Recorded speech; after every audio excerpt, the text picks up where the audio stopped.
Orchard 1, so we stopped here last week. Last week was the 3rd. So yeah, so this PR was merged. Taxonomy, fixing a taxonomy localization extension caused terms to be saved as draft from Marco. Lasers. Then projections, rewrite output bool property over to tokenize condition fixes. Let's see. Changes. Rewrite output condition. So it's no more a boolean, it can be a condition now.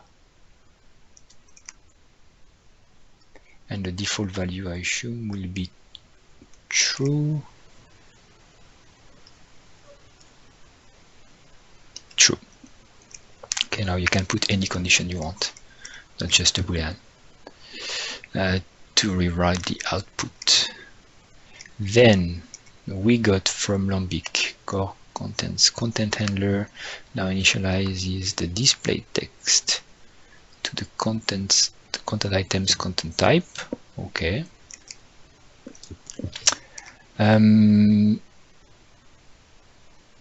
This PR adds remove part from content type step. Looks like we already talked about it. When was it? We already talked about it. Interesting.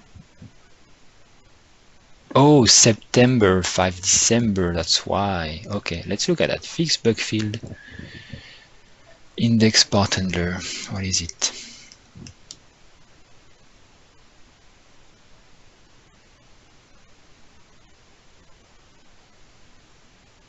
An issue with drafts. I will clone here this way. I'm sure I can see everything.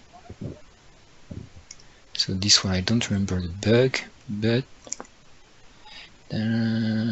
this is an error exception. That is checked now before we access the property. Recaptcha has returned a shape. Return null. So what's the difference here? Don't display the part in the admin.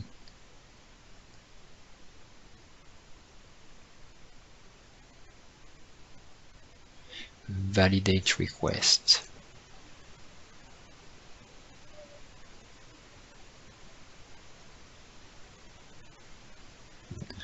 What was this commit?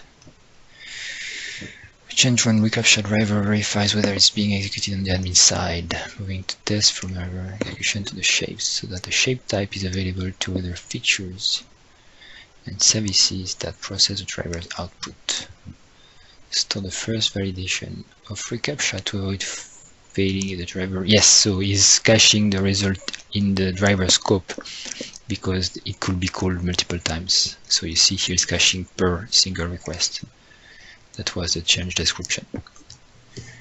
Caching site culture selector on SSL settings part for performance reasons. I think he found some perf issues, so he's caching what he can on SSL validation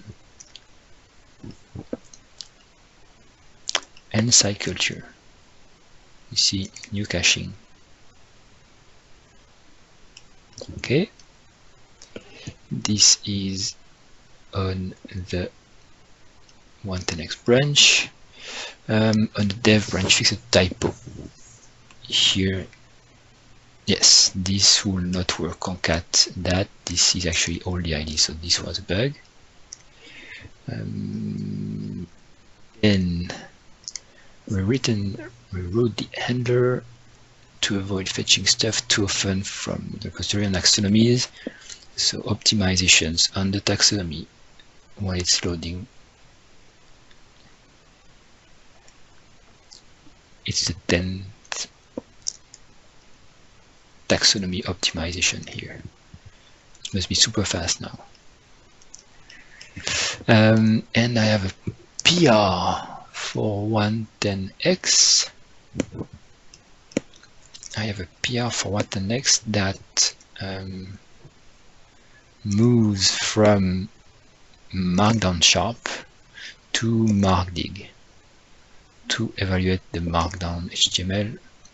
So very simple PR, but the idea is that this thing here, Markdown Sharp, is using regular expressions, and this one is not. It's just parsing the Markdown, so it's faster, and you can't forge some Markdown content that could beg the CPU if it's wrong. So this way it's safer also. That's the PR. Questions?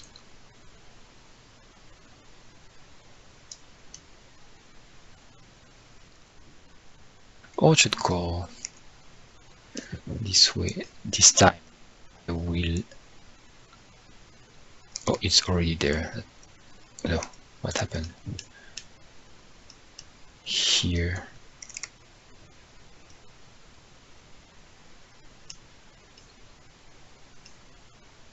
Okay, so going down to December the 3rd here. So, yep. What time here? Upgrade to ASP.NET 3.1. This is a branch that we haven't merged yet, but we can merge it.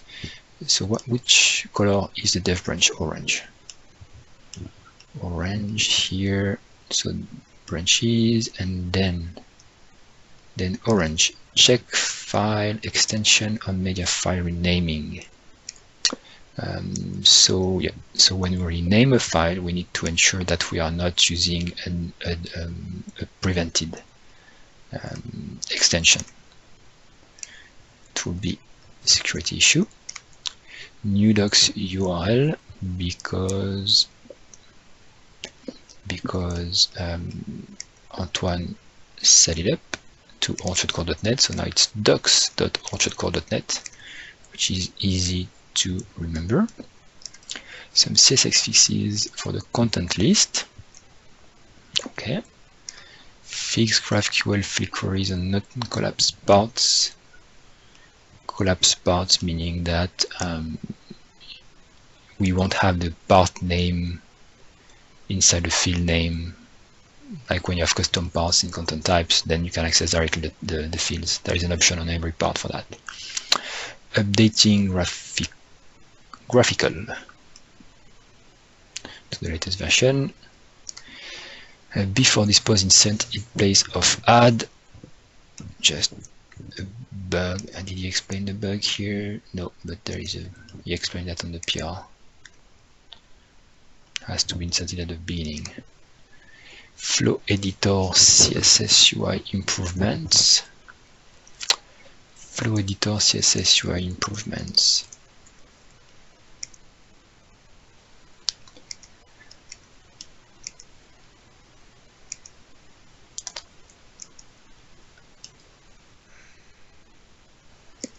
This we can show.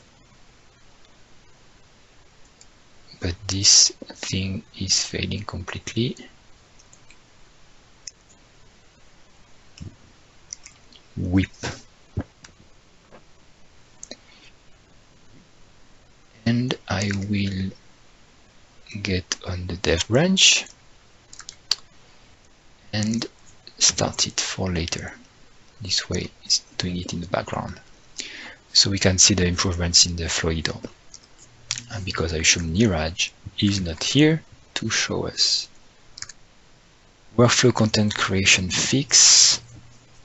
Apparent. Ooh, this one.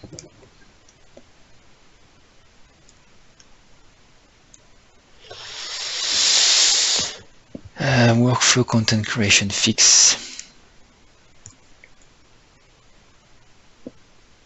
The question being, is it breaking something else?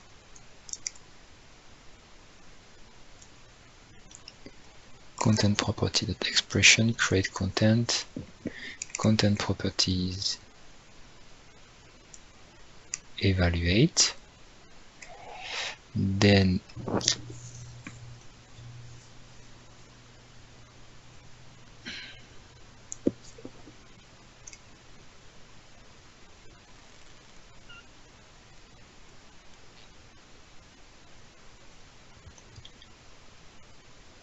Yeah, we merged it last week. Not sure someone filed an issue that it was broken again. We'll see. Remove hard-coded URLs. Hard-coded URLs, correct.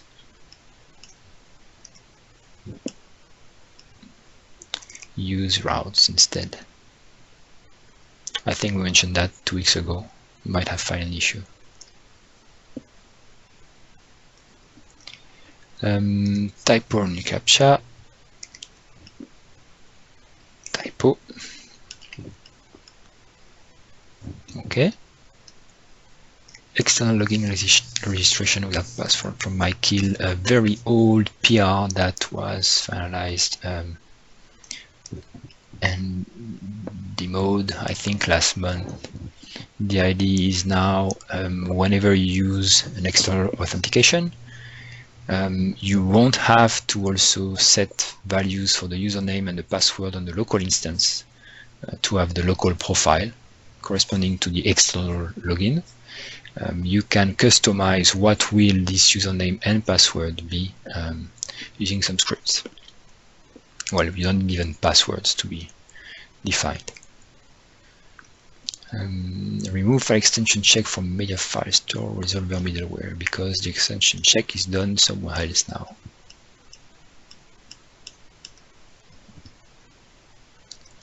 Fixes admin menu by content type. Admin menu by content type is broken, so link issue fixed. Bootstrap 441, which is weird because unless yesterday, so I was working on a branch and then I had to rebuild. You see, I was on the branch, I was on dev yesterday and I built that, and when I built the assets it made this change.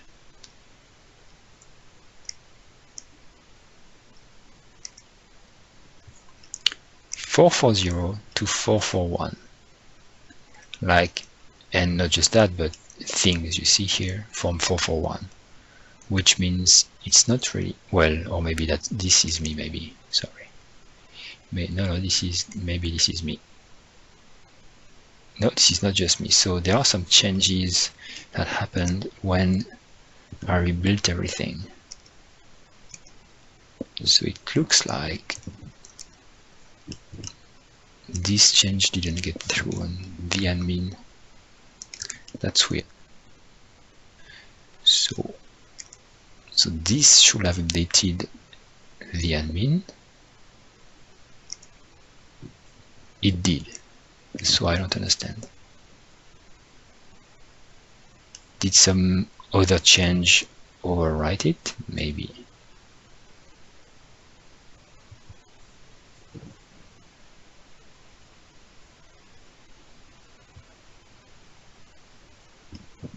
That's weird. The root styles, the admin. This one is the root style. I mean, can I have the history of this file? Boom, that's it. Disable user account. This commit reverted the 441 change. This, yeah, that's why, that explains. So we can blame Jasmine. Yeah. We need to rebuild it. Then disable user, yeah, exactly this one. So yeah, so I assume I merged them.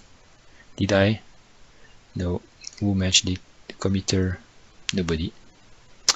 And this one, me. And then, no, it must be half an hour after that, this one was committed and it was not a conflict, so it just worked.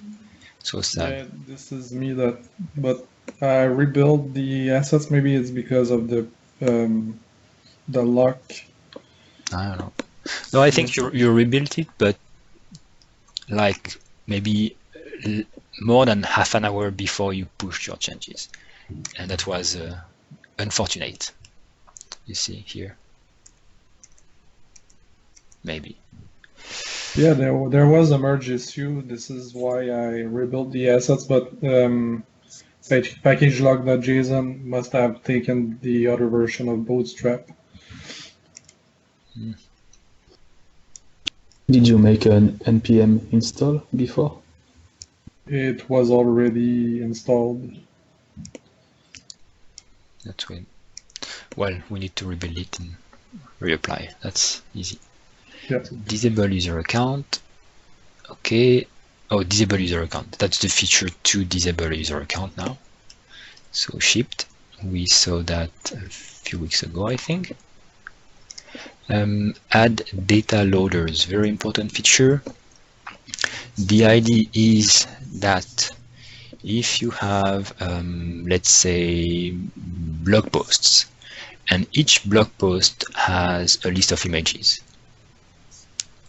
or a list of other references to content items, then what will happen is that there will be one query to load the blog post. But then for each blog post, there will be one query to load the related content items. So this is a select n plus one issue. So with data loaders, what it does is we can list all these related content items, and then once we want to access the property, we'll do one query to load all of them. So there will be just two queries, one for the blog post and one for the all related content items. That fixes the select n plus one. And to do that, in GraphQL, it's called data loader. I don't know if it's GraphQL.net or GraphQL.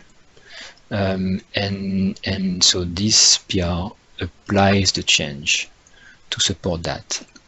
But not just that. At some point when we worked on GraphQL.net, we had to change the way to process all the queries to make them serial and not parallel. By default, GraphQL.net will execute all the field or the content queries in parallel because they're using async without awaiting them. So if you have, again, for instance, 5 blog posts in your query, and then you also have each of them doing another query, then these queries will be run in parallel. But that's very bad because it might use services that are not thread safe, but it will force you to call them in parallel, and then there will be issues. So we had the issues with session, for instance. So to fix that, we forced GraphQL.net to run the queries serially. Like when it will execute the different fields of each blog post, it will do them one by one. But with that, the data loaders don't work anymore because the GraphQL.net doesn't support this scenario, and people have complained about that. So there are two issues here, the parallelization and then the fact that in serial mode, data loaders don't work anymore. So Carl fixed all the loaders to, instead of calling resolve async, he made an extension method called resolved locked async when the thing inside might use a service that is not thread safe. And what it does is it lets GraphQL.net invoke everything in parallel, but it will be queued when it goes into this block that is locked. And then in this case, the content manager for the request, which is scoped, will be used by one thread at a time. And then the next one will go on. Okay, so it's like forcing it to be serial, even if the caller is parallel. And then in this case, the data loaders will work because the data loaders only work if the parallel mode is used. So in the end, everything works. So it's faster because less queries for GraphQL, less select n plus one. You see, it deleted the serial document executor, which was forcing the strategy to be serial on the queries. By default, it will be parallel. Took me some time, remember, on this thing to find why it was failing on GraphQL.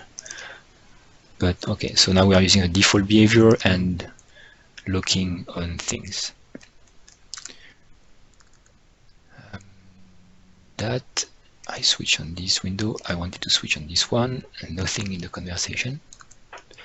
Data loaders, then docs URLs, again changing the URLs to the docs.orchardcore.net. Updating YesSQL, there was a bug with PostgreSQL. So Dean made a PR on YesSQL that I merged, and now I applied it on the Orchard Core version. fixes cookies access in Liquid. The collection we were returning for the cookies was not accessible, so Jean-Thierry made a custom collection. Like we have a header dictionary wrapper, we have now a cookie collection wrapper that can be used directly in Liquid because he's registering it. What's weird is that this one was not working.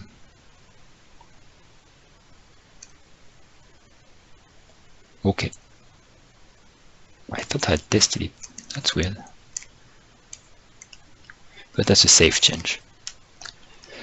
Then custom recipe parameter support. The idea is if you want in your recipes to use some values from the configuration and only from the recipes, then you, so for instance here, connection string, database provider, table prefix, custom parameter key in your app settings, either global or pertinent, then you can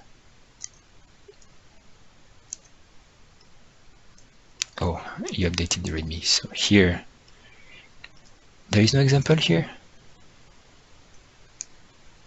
Yes, here there is a new global method for recipes, configuration, and the key that you want.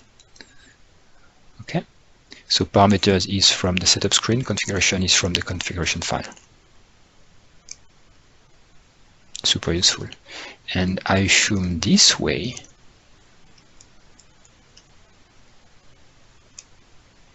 you can also get values from the environment variables. So you can configure your tenants from environment variables also. Very useful. Oh, don't ask the questions I just answered. Because it's a setting. And so it's based on default configuration from the .NET Core, which means command line arguments, environment variables, and JSON files. Okay, RazorViewActionFilter also needs to be IAsyncPageFilter. Let's trust Jean-Thierry on this one, fixing an issue that someone filed. And this one is to ensure that the email properties are not empty instead of null, just null. Okay, so this is fine. That's all the changes here. Questions about the changes?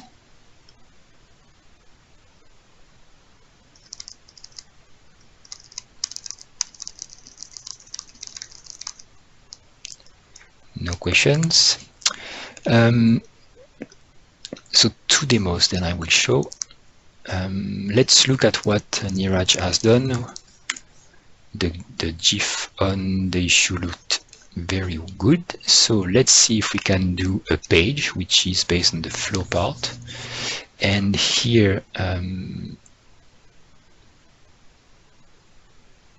well, it doesn't start good. What is wrong here? Everything is broken.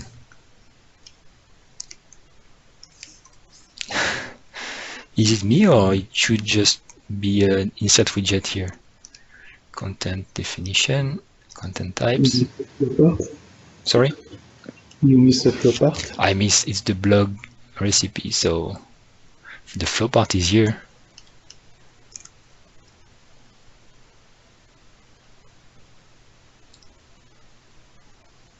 But the flow part is broken.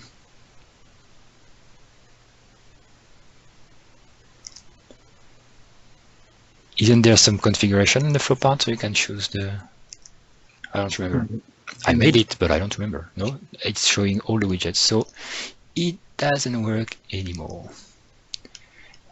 I will try to set up one quickly just to see if I can make it. Projects, Orchard 2.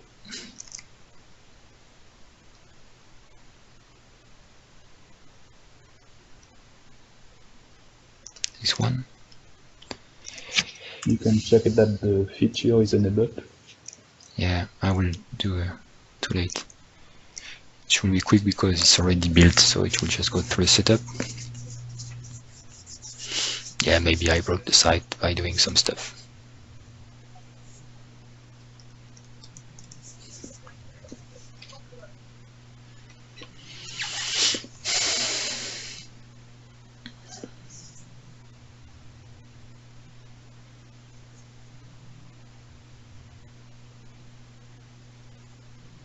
It should have been quick, but it isn't. It is.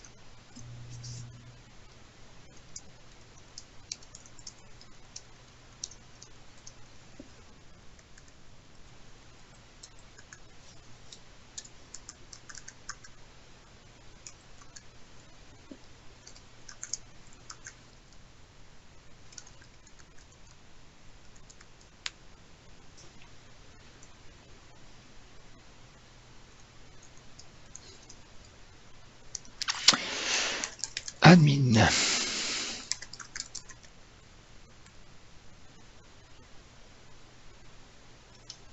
New page.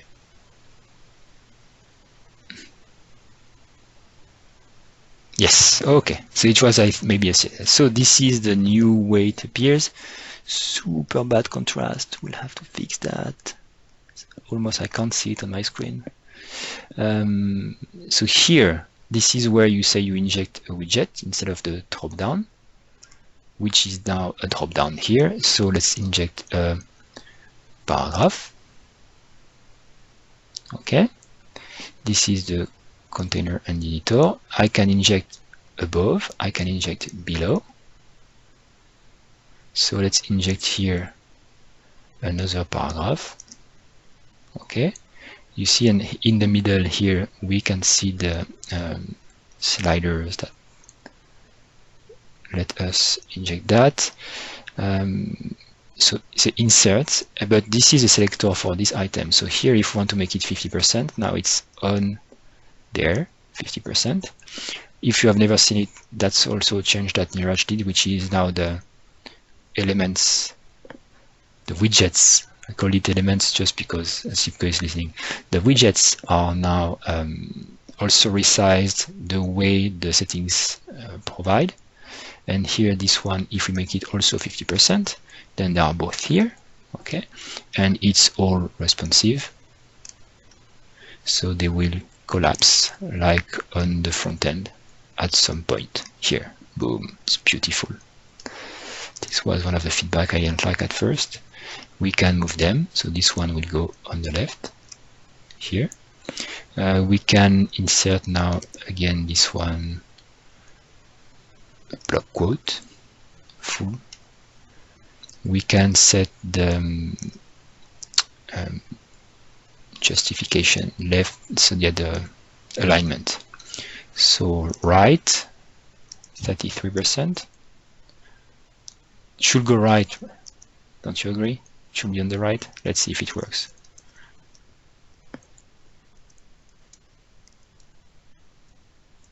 Oops. Preview. It looks like it's aligned on the right, but that works. The fact that now, so the main change is this little thing here that appears in every between every item. That's well how it jumps from the top to the bottom here. Maybe a glitch. So you can insert here or below or everywhere and then move it.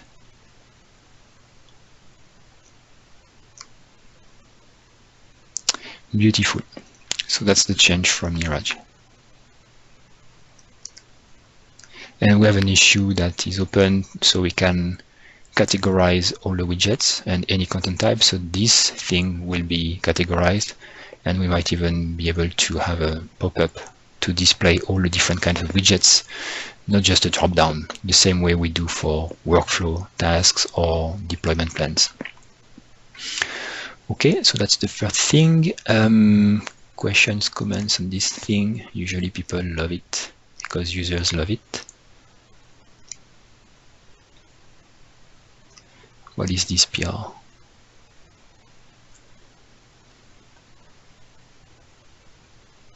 Thank you. You can merge it.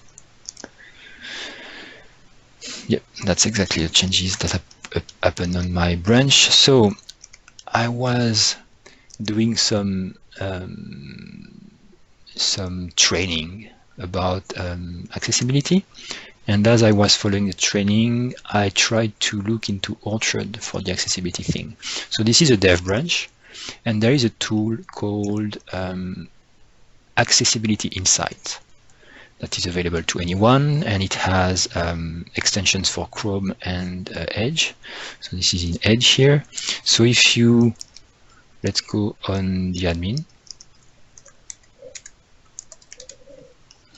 and if I enable the tool, there are 3 different things to try, but the first thing is FastPass that will check for common issues of accessibility. And you see here it shows in red all the failures from the standards, the WCAG standard. And you might have seen, I think it was on Twitter, someone asked if Orchard was 5-weight compliant, which is the government requirements for accessibility, and that's part of the way you make it compliant, by checking that all the standard rules are followed. So here in this case, it will say the button must have discernible text. So if you open it, there are like lots of buttons, and these buttons are these things. So if you double click, sorry, here, checking, but then if you click on that, you have an explanation of what's wrong. And it says, okay, fix one of the following. And there are many ways to fix the issue. The issue is that we have a little expand here, which is a button in HTML, and it says there is no text. So if there is a button and no text, people with disabilities will not be able to see what the button does, or click on that, or see there is a button. So we need to provide stuff. So one solution is to add a text in the button, which we don't want to display here. So let's use an area label attribute to define some text. And so I did that in the branch. Here, I went in the layout, no, not in the layout, in the navigation item, and here I just added area label expand. Localized value is not encoded, actually, in this case. So I encode that, and I put that in the area label, and it fixed all the issues on the menu here. Boom, very easy, super easy. And even if you want to try the change, if it will fix it, you can go inspect, okay, F12, inspect HTML. So it shows you which button. Then you can do the change just to see if it works. On the button, you would say here,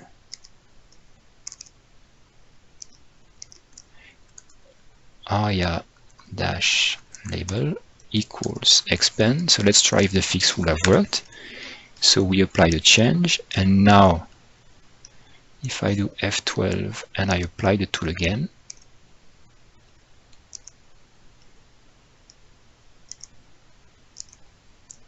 you see this is fixed. So this is a good fix. So now we know we can apply it on the CSHTML and it will fix everything, and which I did on my PR. And then I fix this one and this one. So this one is different, and I will need Jasmine's help because I don't know where it's defined. I tried and I can't make it work. So this item here, it's a navbar and navlink. This item doesn't have enough contrast. It's 3.97 contrast. It should be 4, something like that. So we need to change the color to be more like these guys or bolder. So I managed to change this one, which has the same issue, but I didn't manage to change this one.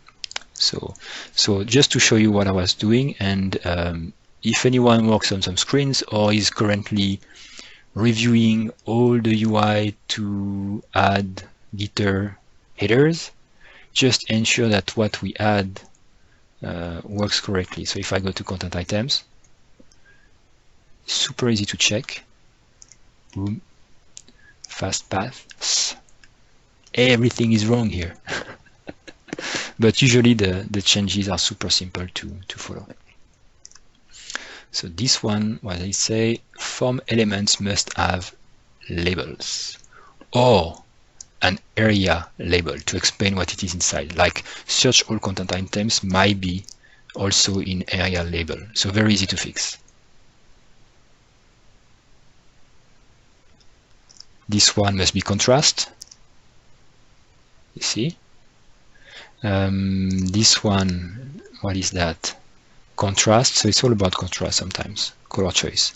So we are usually based on Bootstrap. I looked at the Bootstrap documentation, and it says there are some issues with accessibility. So, but sometimes it explains what we can change, or what are the variables we can change. So sometimes about changing the kind of color we are using by default for specific stuff. So maybe it's very easy in Bootstrap to change the default colors to make them with more contrast. Yep, all the issues here are, so this one is different. Recurrent child role not present text box, so it needs a role, like area role text box. See? So yeah, so if you look at screens, that is best if you use this tool to validate that it's accessible, and we usually have the same components everywhere. So in theory, the changes should be super easy to apply everywhere. Contrast again. Okay, so apparently the blue and greens that we are using are don't have enough contrast, which is weird, but maybe okay, maybe we need other colors. We'll have to see on these ones. So just showing you what I tried and how we can fix it. Makes sense? Thank you for the link. Accessibility Insights. It's a new site. It used to be called internally with another name, but they made it accessible to everyone publicly. Very nice.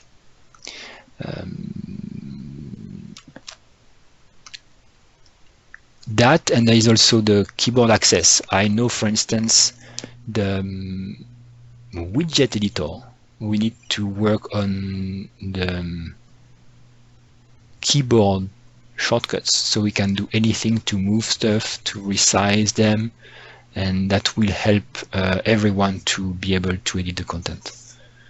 So because this is the one that has the most UI, that and the media management, probably we need to find some good keyboard schemes for that. Okay, questions?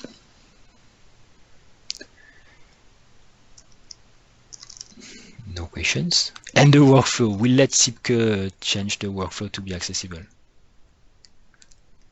has to be. I'm sure it's doable, because I mean, just creating items, forms, we'll see. He did that for layouts in Orchard 1. Should be doable also in Orchard Core. Then I had a topic which was about the sites. So Antoine, last week we saw that orchardcore.net doesn't work, so I'm super bad. Does it work for you, or is it some global? So if you just type orchardcore.net, yeah, it does work, but the certificate is invalid, so you need to click advanced and then continue. So it doesn't work. Okay. Because yeah, it doesn't. I thought I had fixed it. Okay, so the idea is that I get the same. So this one will work because this is the official one. Okay, so this should work. Orchardcore.net, www.orchardcore.net, HTTPS. The ID is, so maybe it will work with HTTP. Orchardcore.net itself, no, it doesn't work either. That's weird. So orchardcore.net itself should redirect automatically to www.orchardcore.net. Okay, and this one should be super fast. Anywhere you are, it should be super fast.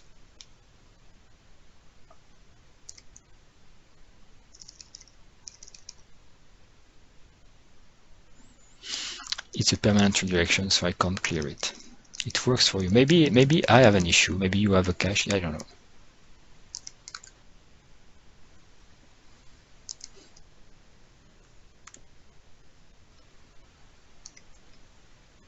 Let's try. You should redirect non-www to www. That's what we do. That's the goal. That's what I could not show.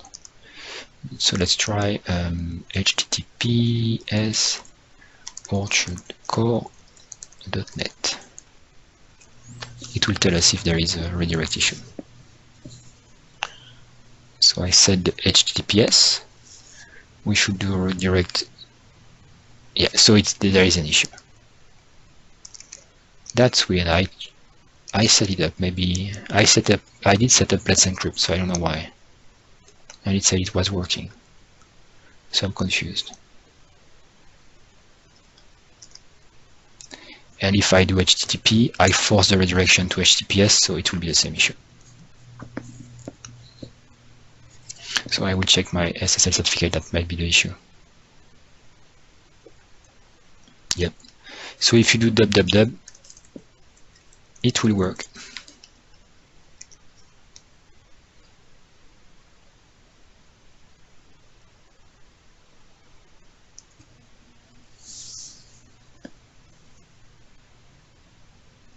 Yeah, it works. So there's a SSL issue. We can improve that. We have things to improve, but that's okay. SSL, no, this is, so for the orchardcore.net naked network, naked domain, it's the Let's Encrypt. So I must have made a mistake when I generated the Let's Encrypt certificate. But for the www.orchardcore.net, this is a DigiCert. Can we see that? Yep, DigiCert, which is provided by Azure and managed automatically, because this site is actually Azure CDN. So how we did set it up is that orchardcore.net itself is pointing to an Azure app service, Azure web app. This is orchardcore.net.azure websites.net. Okay, so this is the actual app, which is bound to orchardcore or .net.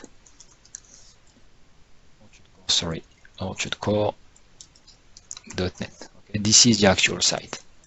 And this one has a redirection to www.orchardcore.net, which is bound to an Azure CDN endpoint that will itself fetch orchardcore.net, the Azure website, with the www header, so that the site can generate URLs based on this origin domain.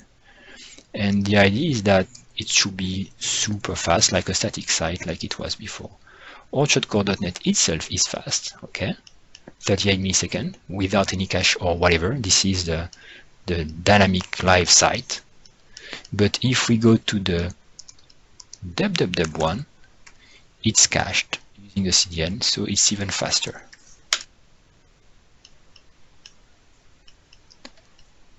.23 in this case. Usually it's like less than 10, maybe because I'm sharing on Skype. So what do you do if you want to invalidate some content? You can, so there is a default, so if you have a new page, for instance, it will be new, so it will say new thing. But you can also purge from the portal. You can purge some pattern or matches or everything from the portal in Azure. Could you do it through an API? Yeah, definitely. Using the Azure SDK, I'm sure you can do that. Okay, so you could, in theory, set up a workflow that listens for the content published event. Yeah. Why not? And then invalidate, I guess. That's nice. At the same time, there is it's a sliding expiration, so I don't know what's the default we set, but the content will eventually be fetched again by the CDN. And maybe it's clever to do it, I don't know, in the background task, so it can fetch the content even though it served the page to you. No grace period. Yeah. So, but it works well. And what's amazing with that solution, first, it's super cheap. It was easy to set up. And the SSL certificate is handled automatically by Azure CDN for free. That's a recently new a feature they provided, isn't it? Yep. And so you could point to any resource that is not secured by SSL, like your Azure website.net doesn't have to support SSL because your CDN will support SSL. Okay. In our case, we did want to do the SSL because we wanted the web app to be able to redirect, to handle the naked domain, and then on HTTPS, so we had to set up the SSL for the actual web app, but you don't have to, and I need to fix it. But for the actual web app, I'm using Let's Encrypt. They have an extension, so that's what we are using. We could have used I think we have a module as a PR that supports that, but I've never tried it. Plasma, I work on that also, and what's the name of the one who tried it? I know he's working for Bethany. I don't remember his name. Okay, so that's just the new site, and the documentation points to docs.orchard.net. And the legacy Orchard is the page that shows Orchard 1. We talked about it last week, but it's full on Orchard core. So, in theory,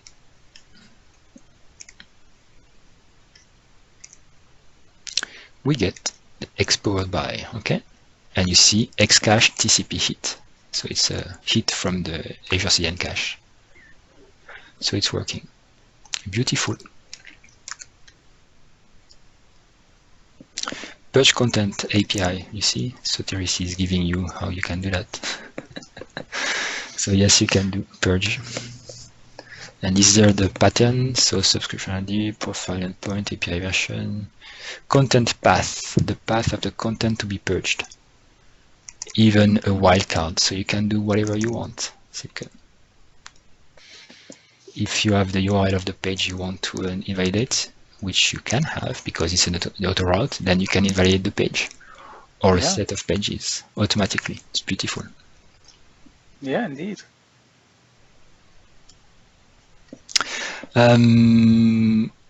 Okay, so I think that's it. Any questions, topics? Yeah, we recently found that there was a change in the way ASP.NET Core handles SameSite. cookies. Yes. And now the OpenID is broken for I want like to Postman and I want Kevin, I saw you pinged him, I want him to comment on the fix you are suggesting, because I know he's very well aware of this issue and the changes in ASP.NET and the breaking changes that happens because of that. So I want him to say what we should do. yeah, I think he said we have to decide which browsers we want or which tools we want to fish out and provide the cookies for. Where he say that? Oh, he said it to me, and I contacted him on Gitter Okay. to contact. So for now, I removed the SameSite cookie setting. Then it reverts to undefined, which was the default behavior. Okay. Then I will talk to a colleague, and if they agree, then I will merge that. But if you look at the announcement, it says, well, if you this is the new standard. All the modern browsers support it. If you want to make exceptions, then look at the user agent. But we needed to have a discussion about which user agents do we want to provide fallback for, or just say, hey, if it breaks, update your tool. Or make it a configuration so we can change it per site if we want without changing the code. Yeah. And even if the configuration contains user agent mapping, if people want to do that, or some extensibility point that people can change the behavior. So yeah, so you leave it up to the you just export your program. Because if we can't, because people will say no, I want the new. Oh no, I don't want the new one. And then okay, so make it like this thing could be an option, and even the mapping for the user agents if we need. Yeah, I can do that, no problem. Okay, cool. I'll look into it. Awesome, thank you. Other questions? Lots of people today. Good job. New site. Did we talk about the site from .eg? Jetfly.egypt.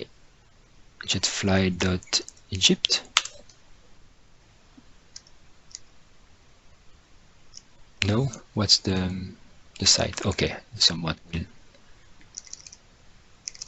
give us what's the site. Do I have to go on the issues here?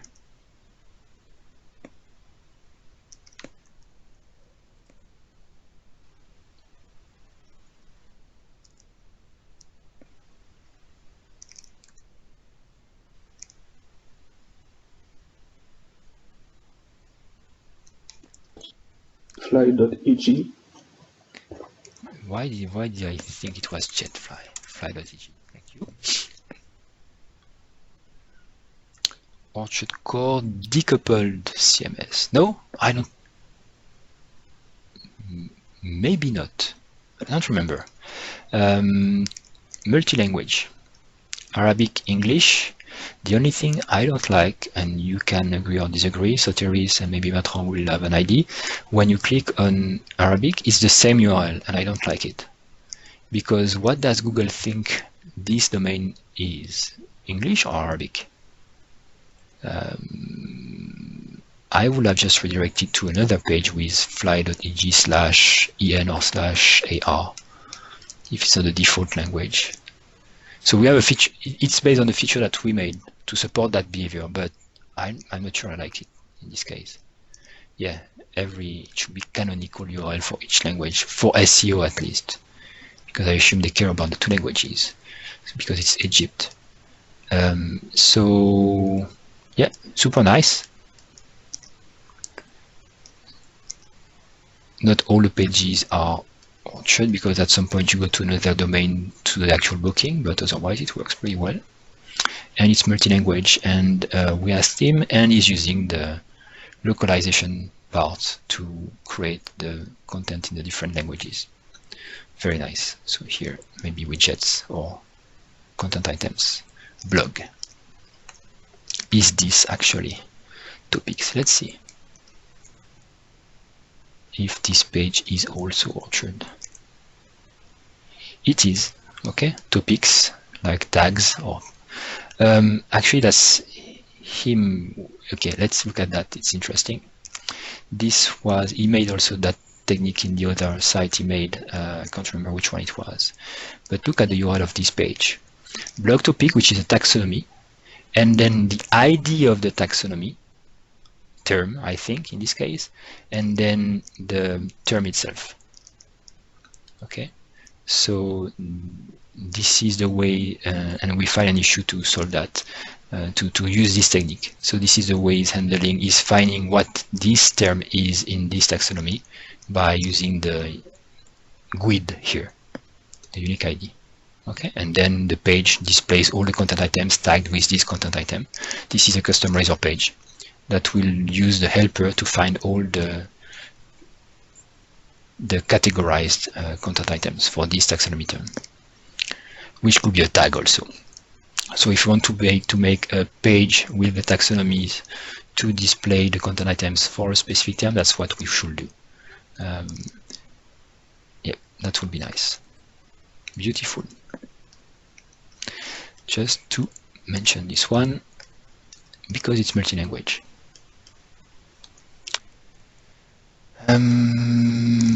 Okay, then we are good. If there are no more questions, thanks everyone for joining.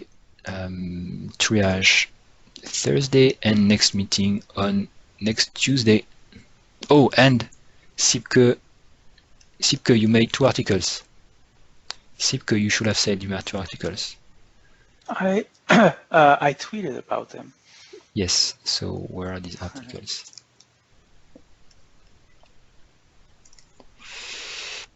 From Sipke. Someone has the links. Why don't you use orchardcore.net to host the blog and reference them? Who are you talking to? Sipke? Oh no, just in general, we now have orchardcore.net. Yeah, we used to have an aggregator. But now we can. Now we have a new site. We can do that. Yes, sure. Yeah. And I still have the backup from last time. Yeah, we'll do. Yeah. Yeah, that's the article. I have a link here. Yeah, but I will paste it. So GraphQL and authentication just to show how it works. Thank you very much. Yeah, a colleague of mine pointed me to this article, so I read them. Yep, thank you. And also you made one on your blog. Is it a new one? That was about, you mentioned that this morning on Gitter. User activity. Oh, but that's an old, yeah, that's it's an old one. It was not that's obvious in old. the text. Okay, user activity, but it was on your other blog. Yeah, and I started with a how-to guide for the documentation. Guide. Yes, we need a guide. Yeah, just a guide indeed. I think that makes sense, right? And then with a simplified workflow version, just to demonstrate the concepts and what you could do, and then users can. Yeah, no worries. Yep. Okay. Thanks, everyone. Beautiful.